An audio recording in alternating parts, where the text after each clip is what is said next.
আসসালামু আলাইকুম। সবাইকে রমজানুল মোবারকের শুভেচ্ছা। সবাই কেমন আছেন? আমি আপনাদের দোয়ায় আলহামদুলিল্লাহ ভালো আছি। এই তো এক এক করে রোজা পার করছি। আলহামদুলিল্লাহ খুব সুন্দরভাবে রোজাগুলো রাখছি, খুব সুন্দর সময় পার করছি। আমি আমার পরিবার নিয়ে আলহামদুলিল্লাহ ভালো আছি। আজকে ইফতারিতে ভেবেছি ভাত খাবো, তাই নিজের পছন্দের লইট্টা শুটকি ভর্তা করব। এখানে ফ্রাই প্যানে পরিমাণ মতো তেল দিয়ে তারপর আমি পেঁয়াজ কুচি রসুন কুচি করে নিলাম। এখানে পেঁয়াজ কুচি আর রসুন কুচিগুলো দিয়ে আমি শুটকিগুলো দিয়ে দিচ্ছি। এই শুটকির ভর্তাটা খেতে কিন্তু অসাধারণ লাগে। এখানে আমি পেঁয়াজ দিয়েছি যতটুকু, তার ডাবল কিন্তু আমি রসুন দিয়েছি। এই শুটকির ভর্তাতে কিন্তু রসুনের পরিমাণটা একটু বেশি লাগে। পেঁয়াজ বেশি দিলে একটু পাতলা হয়ে যাবে শুটকির ভর্তাটা, আর রসুন যদি আপনি বেশি দেন তাহলে আঠালো আঠালো হবে। তাই বলবো পেঁয়াজের পরিমাণটা কম দিয়ে একটু রসুনের পরিমাণটা বেশি দিতে হবে। আমার যে সকল আপু ভাইয়ারা এ পর্যন্ত আমার ভিডিও দেখছেন, যদি ভালো লাগে ভিডিও শুরুতে একটা লাইক দিবেন। আপনাদের একটা লাইকই পারে আমার ভিডিওকে আরও অন্যান্য ভাইয়া আপুদের কাছে পৌঁছে দিতে। আর যদি আমার ভিডিওর কোনো অংশ আপনাদের মন ছুঁয়ে যায় তাহলে ফ্যামিলি এবং ফ্রেন্ডসদের সাথে শেয়ার করে দিতে পারেন। এখন এই পর্যায়ে আমি লবণ দিয়ে দিব, কারণ আমি চাই যে সব কিছুতে লবণটা মিশে যাক। একটু যখন নুয়ে আসবে তখন আপনারা লবণের পরিমাণটা বুঝবেন, তাই এই সময় লবণটা দিলে আপনারা লবণটা পরিমাণ মতো দিতে পারবেন। যখন একটু বেশি থাকে প্রথমত তখন আমরা ভাবি যে না পরিমাণটা বেশি, তাই একটু বেশি লবণ দেওয়া হয়, কিন্তু না, যখন কমে আসে তখন আপনারা দিবেন।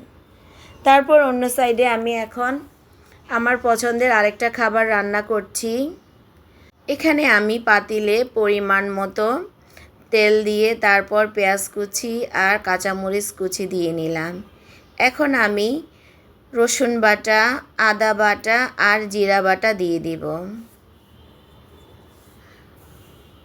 আমি সব সময় বাটা মশলা খাই, আর বাটা মশলার স্বাদটা কিন্তু অন্যরকম। ভালোভাবে আমি মিশিয়ে নিচ্ছি যেন মশলা থেকে কাঁচা গন্ধ না আসে। আর এখন আমি নারিকেল বাটা দিয়ে দিচ্ছি। এই রান্নাটা নারিকেল বাটা ছাড়া একদম অসম্পূর্ণ, ভাবাই যায় না যে নারিকেল ছাড়া রান্না হবে। আমরা চাঁদপুরের মানুষ নারিকেলটা একটু বেশি পছন্দ করি। এখন আমি মরিচের গুঁড়া, ধনিয়ার গুঁড়া, হলুদের গুঁড়া, লবণ পরিমাণ মতো দিয়ে দিলাম। এখন ভালোভাবে আমি মশলাটার সাথে মিশিয়ে নিচ্ছি। যত ভালোভাবে মশলাটা কষাতে পারবেন খাবারের স্বাদটা কিন্তু তত ভালো আসবে। যারা আমার নতুন রাঁধুনি আপুরা আছেন তাদের জন্য এই টিপসগুলো খুবই প্রয়োজনীয়, আর যারা আগে থেকে রান্না পারদর্শী তাদের জন্য তো এই টিপসগুলো না। তারপর এখানে আমি ভালোভাবে কষানো হয়ে গেলে এখন আমি ঝোলের পানি দিয়ে দিচ্ছি। আর এই ঝোলটা যখন বলক আসবে তখন আমি একটা একটা করে ডিম দিয়ে দিব। আপনি আপনার পছন্দ মতো ডিম দিবেন, আপনার ফ্যামিলি মেম্বার হিসেবে আপনি ডিম দিতে পারেন। এখানে আমি প্রায় 10-12টা ডিম দিচ্ছি। আর এই ডিমের তরকারিটা আমার খুবই পছন্দ।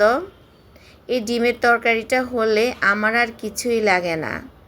আর আমার বাসার সবাই খুব পছন্দ করে আমার এই রান্নাটা, তাই মাঝে মাঝে আমি কিন্তু এই রান্নাটা করি আর খুব মজা করে ভাত খাই। আপনারাও এভাবে যদি নারিকেল দিয়ে ডিম দিয়ে রান্না করেন তাহলে দেখবেন খেতে কতটা মজা আর কতটা লোভনীয়। আমার রান্না কিন্তু প্রায় শেষ পর্যায়ে। এখন আমি ধনিয়া পাতা দিয়ে দিব। আর এই রান্নাতে বিশেষ করে নারিকেলটা যেমন জরুরি তার চেয়েও আরেকটু জরুরি হচ্ছে এই ধনিয়া পাতা। ধনিয়া পাতাটা না দিলে কেমন জানি রান্নাটাই অসম্পূর্ণ হয়ে যায়। তাই অবশ্যই চেষ্টা করবেন যখন এই তরকারিটা রান্না করবেন অবশ্যই ধনিয়া পাতাটা রাখার জন্য। দেখতে যেমন সুন্দর হয় খেতে তেমন ভালো লাগে আর ঘ্রাণটা তো খুবই সুন্দর।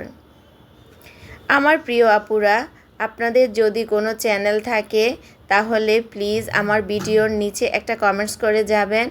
আমি অবশ্যই সেই কমেন্টস ধরে আপনাদের চ্যানেলে পৌঁছে যাব। আর যদি আমার ভিডিও কোনো আপু ভাইয়াদের কাছে ভালো লাগে প্লিজ সাবস্ক্রাইব করে পাশে থাকবেন। আর যদি বেশি ভালো লাগে একটা শেয়ার করে দিবেন। আপনাদের একটা কমেন্টস একটা লাইকই পারে আমার ভিডিওকে আরও অন্যান্য ভাইয়া আপুদের কাছে পৌঁছে দিতে। তাই বলবো প্লিজ একটা লাইক অবশ্যই দিবেন। আর যদি ভালো লাগে তাহলে শেয়ার করে দিবেন। যে সকল আপু ভাইয়ারা এ পর্যন্ত আমার ভিডিও দেখছেন, আমি তো জানি না কে কে এ পর্যন্ত ছিলেন, যারা এ পর্যন্ত ছিলেন আমার ভিডিও দেখছেন, ফুল ওয়াচ করেছেন, তাদেরকে অসংখ্য ধন্যবাদ। মন থেকে অনেক ভালোবাসা রইল। আপনারাও আমার জন্য দোয়া করবেন, আমার পরিবারের জন্য দোয়া করবেন। সবাইকে অসংখ্য ধন্যবাদ। আসসালামু আলাইকুম।